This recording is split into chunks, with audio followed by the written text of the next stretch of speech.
त मन्त्र हो, यो गीत पनि हो। यो खासमा देश सोच्न सकूँ, म देश बोल्न सकूँ, देशकै कर्म गर्न सकूँ, देशकै निम्ति मर्न सकूँ।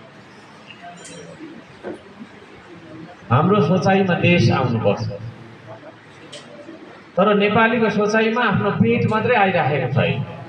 कसरी मैले खाने होइन, कसरी मिठो खाने, कसरी धेरै खाने, कसरी मेरो छोराछोरीलाई धेरै खुवाउने होइन, कसरी म मोटाउने र मेरो परिवारले मोटो घाटो बनाउने, हृष्टपुष्ट बनाउने।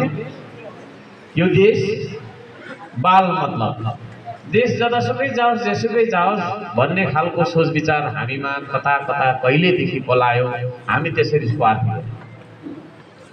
आज जेनजी आन्दोलनमा 75 जना भन्दा धेरैले शहादत प्राप्त गर्नु हो हैन।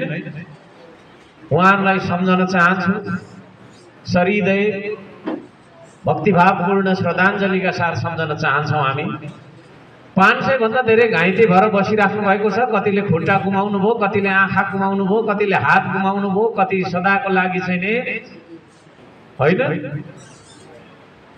बोल्न नसक्ने, हिँड्न नसक्ने बन्नुभयो।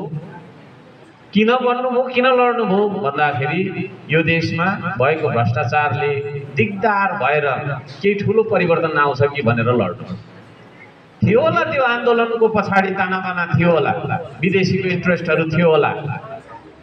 तर जो जतिले ज्यान गुमाएर लड्नुभयो आन्दोलनमा, जो जतिले घाइते बनेर अङ्गभङ्ग भएर बस्नुपर्ने स्थितिमा लड्नुभयो, उहाँहरूले यो देशको परिवर्तनकै लागि लाग्नु। तर देशमा व्याप्त भ्रष्टाचार किन भ्रष्टाचार भइरह्यो त भन्दाखेरि हामीले आफ्नो पेटको लागि मात्रै सोचिरहेको। नेतालाई उसको पेट